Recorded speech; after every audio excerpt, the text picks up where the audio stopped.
آج کے بعد کسی کو نہیں اٹھایا جائے گا، یہ میں نہیں کہہ رہا، یہ ہمارے honourable chief justice of Pakistan justice قاضی فائز عیسیٰ کے ریمارکس تھے جبری گمشدگی کیس میں. اور یقیناً ہم جانتے ہیں کہ سپریم کورٹ نے اٹارنی جنرل سے تحریری یقین دہانی مانگ لی ہے اور کہا ہے کہ لکھ کر دیں کہ اب گارنٹی دیں کہ اب کوئی اس طرح مسنگ پرسن نہیں بنے گا، لاپتہ نہیں ہوگا، اٹھایا نہیں جائے گا. یقیناً ایک بہت بڑا کیس ہے اور ایک ایسے وقت میں ریمارکس آئے جب ہم جانتے ہیں گزشتہ روز ہمارے نگراں وزیر اعظم انوار الحق کاکڑ صاحب نے ایک یونیورسٹی میں خطاب کرتے ہوئے اسٹوڈنٹ سے کچھ ایسے ریمارکس دیے جو کہ بلوچ رہنماؤں کو، جو بلوچ مظاہرین ہیں مسنگ پرسنس کے لیے جو اس وقت احتجاج کر رہے ہیں، بلوچ یکجہتی کونسل کے ہوں یا دوسرے لوگ ہوں، آل اوور بلوچستان احتجاج کیا گیا آج ان ریمارکس کے اوپر کہ ایک بلوچستان کے نگراں وزیر اعظم کو ایسے بیان سے گریز کرنا چاہیے تھا اور سوچ سمجھ کے الفاظ استعمال کرنے تھے. سیڈلی زیادہ تر بلوچ لیڈرز اس وقت افیکٹڈ نظر آتے ہیں انوار الحق کاکڑ صاحب کی سٹیٹمنٹ سے. لیکن جو مسنگ پرسنس کا معاملہ ہے اور اس میں جو ہمارے چیف جسٹس نے کہہ دیا کہ ملک اندر سے فریکچر ہو گیا، میں جاننا چاہتا ہوں اس کا ایگزیکٹ مطلب ہے کیا. اس جملے کی گہرائی تک پہنچنے کے لیے اپنے پینل کا سہارا لینا چاہوں گا. اظہر صدیق صاحب، کیا اگر آنریبل چیف جسٹس کہہ رہے ہیں کہ ملک اندر سے فریکچر ہو گیا ہے تو ہمیں اس کی کیا ٹرانسلیشن لینی چاہیے، اسے کیا سمجھنا چاہیے سر؟ بڑی دیر کی مہربان آتے آتے، ورنہ تو یہ معاملہ تو بڑی پرانی باتیں ہیں نا. یعنی آخر میں بھی کو 55 سال کے قریب چلا گیا ہوں، 31-32 سال وکالت کی اس دشت کی سیاہی میں ہو گئے ہیں. یہ تو پرانی بات ہے. اب سوال یہ ہے کہ خالی صرف یہ ریمارکس ہی دے رہے ہیں یا اس پہ کچھ ہم نے ایکشن بھی لینا ہے؟ کیا اس ملک میں آگے چیزوں کو لے کر بھی جانا ہے، یا ہم وہی 70-75 سال کے گڑھے میں ہم گرے رہیں گے اور یہ اپنا گزشتہ 4 دہائیوں سے وہی پروجیکٹ، یعنی جو 85 کا جو پروجیکٹ ہے اسی کو لا کر ڈال کر اس کو لایا گیا اور اس کو جا کے بٹھانا چاہتے ہیں کہ وہ اقتدار میں آ جائے اور ملک کا پہلے ستیہ ناش، سوا ستیہ ناش، کوئی اس سے آگے اور ستیہ ناش کر دیا جائے. یہ میرا جہاں تک خیال ہے یہ سوچنا پڑے گا، یہ ہماری عدالتوں کو بھی سوچنا پڑے گا کہ جو آئین پاکستان 1973 نے جو حق فراہم کیا ہے، یعنی بنیادی، یعنی یہ جو جبری گمشدگیوں کا ذرا سوچ کے ذرا غور تو کریں اس بات پہ. کتنی مثالیں آپ کے پاس ہیں. سب سے زیادہ افیکٹ آپ کی صحافی برادری ہوئی ہے. ارشد شریف اٹھا لے، عمران ریاض اٹھا لے، ان پہ بھی ریمارکس انہوں نے ایسے دیے یعنی جیسے وہ اپنی مرضی کے کسی بندے کی بات کرنا چاہتے ہیں. نہیں، سارے بھئی اب اگر آپ کا دشمن بھی ہے، جو بھی ہے، بنیادی حق اس کو تحفظ فراہم کرتا ہے، اس کو اس حد تک تو آپ کم از کم اس کا تحفظ فراہم کریں. باقی آئین اور قانون کے مطابق جو سزا بنتی ہے، اگر جرم کیا ہے تو right to fair trial and due process of law کو سامنے رکھتے سزا دیں. مگر یہ کوئی طریقہ نہیں ہے کہ آپ لوگوں کو اٹھا لیں، اٹھا کر جب اپنی مرضی سے پیش کریں اور پھر جو ان کے ساتھ ظلم اور زیادتی اور وہ کہیں آواز بھی نہ اٹھائے اور ہماری عدالتیں بھی ہم ہی سے ثبوت مانگے. یہ نہیں میں آپ سمجھتا. اور اب چونکہ ریکارڈ پہ اتنا کچھ مٹیریل ہے، اتنی چیزیں اویلیبل ہے، ہم نے جبری گمشدگیوں کا کمیشن بھی بنا لیا، اس سے بھی رزلٹ ہم نہیں لے سکے. عدالتوں میں بنیادی حقوق کے تحفظ کے لیے اتنا کچھ کام اور کر لیا، اظہر صاحب، جس لیکن طرح آج ہم کچھ زرتاج گل کی ویڈیو وائرل ہوئی ہے اور ایمان طاہر صاحبہ عدالت گئی تھی ضمانت لینے کے لیے، ان کو گرفتار کر لیا، یہ تو جبری گمشدگی میں نہیں آئے گا نا سر؟ ابھی تو دیکھیں نا، ابھی تو گرفتار کیا ہے نا. اب آپ کو کیا پتا ہے کہ کون ہے کون نہیں؟ کل پتہ لگے گا جناب گرفتاری کوئی نہیں ڈالی، کل پتہ لگے گا کوئی سفید کپڑوں میں پتہ نہیں کون تھا. یہاں تو اب تو حالات تو یہی ہے نا، آپ نے یہی تو دیکھتے آئے ہیں. یہاں تو بتائے نا کہ آپ نے کیا انوکھی چیز ایسی دیکھی ہے.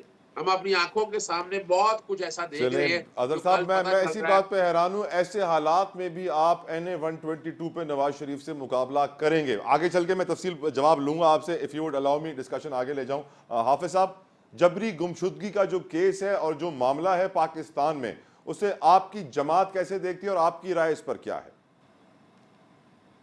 دیکھیے، جہاں تک میں بلوچستان میں بیٹھا ہوا ہوں تو میں سمجھتا ہوں کہ اس حوالے سے شاید سب سے زیادہ متاثر صوبہ بلوچستان ہے، بلوچستان ہے. 100%. اور جہاں تک آپ نے یہ بات کی ہے تو یقیناً حکومت کو کہا گیا ہے. ماضی میں جب لاپتہ افراد کے حوالے سے کیمپ لگا تھا، آمنہ جنجوع صاحبہ بھی تھیں، دوسرے بھی تھے، تو مجھے اچھی طرح یاد ہے کہ یہ 20-25 سال جو میں پارلیمنٹ کے دونوں ایوانوں میں رہا ہوں اسلام آباد میں، تو اس کیمپ میں نواز شریف صاحب بھی گئے ہیں اظہار یکجہتی کے لیے. پھر ان کی حکومت آئی ہے जनाब पीपल्स पार्टी के हमारे दोस्त अहबाब भी गए हैं, मेरे साथ जो पार्लियामेंट्रियन थे पीपल्स पार्टी के वो भी गए हैं। कोई ऐसी पार्टी नहीं है जो हुकूमत में थी या कभी अपोजिशन में रही है या कभी हुकूमत में, वो उन्होंने जाकर इनके साथ यकजहती का इजहार नहीं किया है। अब सवाल ये पैदा होता है कि चीफ जस्टिस साहब हुकूमत को कह रहे हैं या रियासत को कह रहे हैं। मेरे ख्याल में कि अगर वो आप हुकूमत को कहेंगे तो फिर हुकूमत शायद इसी तरह बेबस है जिस तरह पंजाब के सर आप में थोड़ा हाफिज साहब जरा बेबस। खोल के बताएं ना, हुकूमत और रियासत में फर्क क्या है, आप क्या कहना चाह रहे हैं? मेरे पास आपके पास भी इतना वक्त नहीं होगा और माशाल्लाह आप समझते तो हैं कि रियासत चलें, किसको कहते हैं और हुकूमत किसको मैं कहते समझ हैं। गया सर, मैं समझ गया। बस ये अब अगर आप समझ अब गए मैं तो समझ आप गया, आपने मुझे वक्त का जिक्र मजीद किया तो मैं समझ गया कि आप क्यों कह आप रहे हैं। सही आप सर, मुझे मजीद लापता न नहीं बनवाएं। अल्लाह मैं ना ये करे, अल्लाह समझता आपको हूँ सही सही अल्लाह सलामत न रखे करे। सर, कायम दायम मैं ये रखे। गुजारिश करूंगा, ये एक हकीकत है। देखिए मैं एक बात बिल्कुल वाज़ेह तौर पर बताना चाहता हूँ कि यहाँ पर आईजी है, वो पंजाब का के कहता है या बलूचिस्तान का अगर कहता है जी हमने नहीं उठाया, हमारे पास नहीं है। अच्छा दीगर फोर्सेस हैं वो कहते हैं हमारे पास नहीं है। ठीक, तो इसका मतलब ये है कि आखिर वो जिन है, भूत है, परीत गया है का। या और उसको खुदाई हाफिज साहब, मखलूक जो कहते हैं। काकड़ साहब की स्टेटमेंट आई थी उसके ऊपर आपकी नजर में बलूचिस्तान में जो रिएक्शन आया वो दुरुस्त आया? देखिए काकड़ साहब ने जो बातें की यकीनन वो उसके मनसब के हवाले से, मैं एक सियासी वर्कर हूँ, काकड़ साहब बड़े हमारे मेहरबान हैं, दोस्त भी हैं, लेकिन मैं समझता हूँ इस मनसब पे उन्हें ये बातें नहीं करनी चाहिए थी। उनको सूरत हाल का बखूबी इल्म है। हमारा मकसद ये है कि हम चाहते हैं कि जो आईनी तकाजे हैं उनके मुताबिक हुकूक लिए जाएं। मैं खुद असम्बली में भी बलूचिस्तान के हुकूक के लिए लड़ता रहा हूँ। अभी भी वो फोर्सेज जो इस वक्त गैर आईनी इकदाम कर रहे हैं बकौल काकड़ साहब के, उनमें अक्सर ऐसे थे जो असम्बली में थे। अब अख्तर मेंगल साहब हैं वो असम्बली में बात करते हैं। अब पिछली दफा नवाज शरीफ साहब को इकामा के जरिए नाअहल करार दिया गया। आज जो है वो इलेक्शन कमीशन के जो आरोज हैं उन्होंने उठाकर 4 हलकों में अख्तर मेंगल साहब को नाअहल करार दिया गया। तो मसला ये है कि अगर आप किसी का रास्ता बंद करके किसी को दीवार से लगाएंगे तो फिर जाहिर है कि वो फिर किसी और अगर नौजवानों को किसी और रास्ते पे लगाएंगे तो वो किस तरफ चले जाएंगे। इसलिए मैं ये गुजारिश करूंगा कि सुप्रीम कोर्ट के जो फैसला है, अल्लाह करे जिस तरह अजहर साहब ने फरमाया कि उसको अपने इस फैसले पे अमल दरामद को करानी भी चाहिए। ठीक, इसलिए कि अगर उसमें अमल दरामद नहीं होगा तो फिर ये मामला इसी तरह लंबा होगा। चाहे 9 मई का वाक़या हो या कोई भी ऐसा फर्द या ऐसा गिरोह ठीक या सर, ऐसे लोग जो पाकिस्तान की सालमियत के हवाले से कर रहे हैं, उनको यकीनन सज़ाएँ मिलनी चाहिए, अदालतों के ज़रिए मिलनी ठीक चाहिए। सर, लेकिन यहाँ जो सूरत हाल है बलूचिस्तान में है कि अगर एक बेराह हो जाता है, गलत रास्ते पे चल जाता है, फिर उसकी लापतगी के बाद उसकी जो आलिखाना के साथ सलूक होता है, तो हम खुद उस गिरोह को बढ़ाने का भी मौजिब बनते हैं। ठीक ये सर, एक डिबेटेबल मामला है, लेकिन इसके लिए मैं समझता हूँ कि अगर सुप्रीम कोर्ट ने आज बेड़ा उठाया है, तो उसे इसी तरीके से, सुप्रीम कोर्ट में कई ऐसे थे जो मेरे वोटर थे, उनके हवाले से केसेस थी। जावेद इकबाल साहब जब थे सुप्रीम कोर्ट में, तो ये केस चलता रहा। तो मैं समझता हूँ कि उसे फिर वाइंड अप किया गया और ख़त्म हो गई बात। ठीक सर। इसलिए कि अगर ये बात की गई है कि आज के बाद कोई नहीं उठाया जाएगा, तो ये बड़ी खुशाइंद है और उस पे अमल दरामद होना चाहिए आमीन, ताकि आमीन। जो जो मामलात हैं, जिस तरह उन्होंने कहा कि पाकिस्तान खुदा न खास्ता खाकम बदन, जो अल्फाज इस्तेमाल किए थे चीफ जस्टिस साहब ने कि अंदर से वो उसमें क्रेक पड़ चुके हैं, तो मैं फ्रैक्चर, समझता हूँ कि एक क्रेक तो क्या एक मुल्क का आधा हमसे अलग भी हो चुका है। तारीख को अगर हम देखेंगे तो हमें इस दुरुस्त। बारे में एहतियात करनी चाहिए। हम 2 टुकड़े इसलिए पहले हो मैं चुके कह हैं। रहा हूँ कि ये हुक्म हुकूमत के साथ रियासत के लिए भी हो ठीक और हाफिज साहब, दोनों इस पे अमल दरामद भी करें। ठीक हाफिज साहब। सेनेटर गौस, आपकी नज़र में हुजूर मिसिंग पर्सन केस क्या है, क्यों है, किसने पैदा किया? और काकड़ साहब की एक दिन स्टेटमेंट आती है, बलोच रहनुमाओं की बलोचों की दिल आज़ारी होती है, अगले दिन हमारे चीफ जस्टिस कहते हैं अंदर से फ्रैक्चर है। आप सिचुएशन को कैसे देखते हैं सर? जी, बड़ी ये इंटरेस्टिंग इस लिहाज से है कि चीफ जस्टिस साहब भी बलूचिस्तान से हैं और वज़ीर आज़म साहब की जो निगरान वज़ीर आज़म है वो भी बलूचिस्तान से हैं, और ये मिसिंग पर्सन का मसला भी ज़्यादा जो है वो बलूचिस्तान में। तो इसका हल जो मैं सोचता हूँ उसमें ये है कि एक वहाँ बलूचिस्तान के एहसास मालूम दूर किया जाए, उसकी तमाम सियासी जमातों ने मिलकर तरामीम की थी और उसको ज़्यादा से ज़्यादा हकूक़ दिए थे। और उसके अलावा हमें चाहिए तमाम सियासी पार्टी को जो बलूचिस्तान के सियासी रहनुमा हैं, चाहे जिस पार्टी से भी हों, ये जो लोग हैं, जो बागी लोग हैं, जो रियासत के खिलाफ बगावत करते हैं, उनको कौमी धारे में लाया जाए, जमहूरी सिस्टम में लाया जाए, उनको अवान में लाया जाए, जहाँ वो अपनी बात जो है वो अवान में कर सकें, जो उनके मसाइल हैं वो अवान में डिस्कस कर सकें। इसका सबसे बेहतरीन यही हाल है, और इसको इस पर तमाम सियासी पार्टियाँ जो है मिलकर बैठें। बलूचिस्तान के जो नाराज रहनुमा है उनको मनाना चाहिए, और वो भी हर इंसान मान जाएंगे, लेकिन उनको एक इज्जत दी जाए, प्रोटोकॉल दिए जाए, और ये बलूचिस्तान के मकामी जो सियासी रहनुमा हैं, चाहे जिस पार्टी से हैं, ये उनका फर्ज बनता है कि उनको मनाएं और लाएं। कई दफ़ा कोशिश हो चुकी है इस पिछली हुकूमत के दौर में, और कुछ लोग हथियार हैं कि भाग भी गए थे। तो इस तरह थोड़ा सिस्टम जबरी से जब चलता रहेगा तो इंशाल्लाह यही चीज़ें आमीन खत्म हो जाएंगी। आमीन। आपके मुंह में घी शक्कर सेनेटर साहब। सना, आपकी नज़र में इशू क्या है? ये रियासत और हुकूमत का ही मसला है जिस तरह हाफिज साहब ने कहा?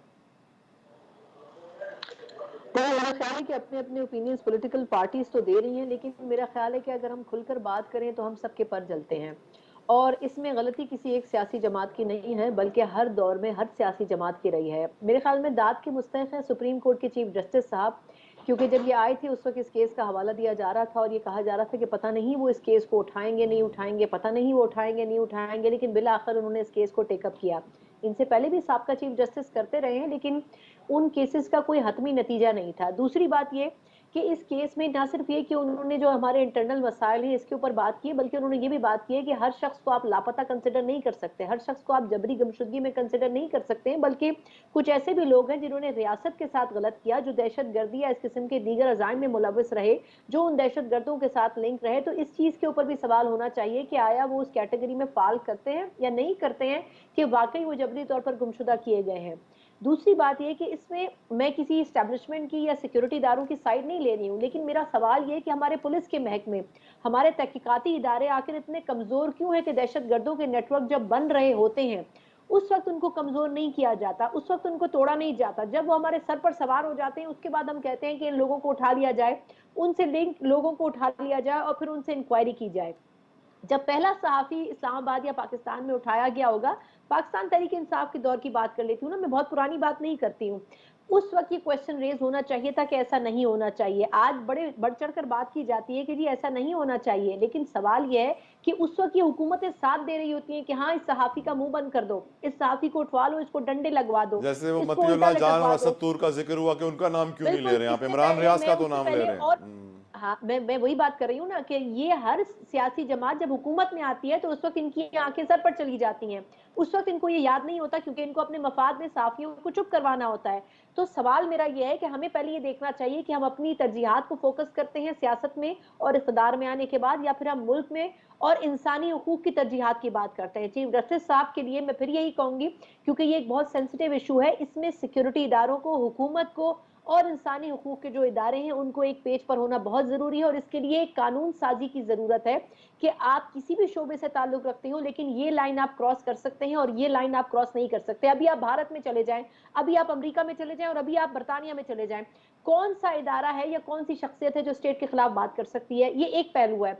दूसरा, दहशतगर्दी के हवाले से कि अगर कोई दहशतगर्दी में मुलविस है तो उसके लिए क्या होना चाहिए। लेकिन इन तमाम चीज़ों से कतई नज़र मैं अभी भी इस बात की सपोर्ट में हूँ कि जिन बेगुनाह लोगों को उठाया जाता है, जिन बेगुनाह लोगों को गायब किया जाता है, उनको कत्ल करके फेंक दिया जाता है, राइट। ये सरासर रियासत की उन लोगों के साथ ज्यादती है, उन शहरियों के साथ ज्यादती है जिनको अगर तो वो कसूरवार हैं तो उनको इंसाफ के कटहरे में लाकर विद प्रूफ सबूतों के साथ आप उनको कन्विक्ट करवाएं और उनको सजा दिलवाएं। लेकिन फिर वही एक मसला है, मैं आखिरी पॉइंट से ऐड करना चाहूंगी कि हमारा जुडिशल सिस्टम इतना कमजोर है कि कत्ल का मुजरिम जो है वो रिहा होकर अगले इलेक्शन के लिए नॉमिनेशन पेपर फाइल कर देता है और वो भी अप्रूव हो जाते हैं। तो प्राइम ये भी मिनिस्टर एक भी हमारा बन सकता है, वो अलमिया है, प्रेसिडेंट हमारी ऑफ पाकिस्तान भी बन ये सकता है, यकीनन। बिल्कुल, तो ये हमारा अलमिया है। तो कम से कम कानून साजी या जुडिशल सिस्टम को तो मजबूत करें ना, कि जो कसूरवार है उसको तो सजा तो दिलवाएं, उसके बाद फिर आप अगली डिबेट शुरू करें। काश कि वो अगर हमारे मुल्क के सारे कानून पर इम्प्लीमेंटेशन हो जाए, अमल दरामद हो जाए सना, तो आई थिंक हमारे सारे मसले हल हो जाएंगे। But sadly Amal दरामद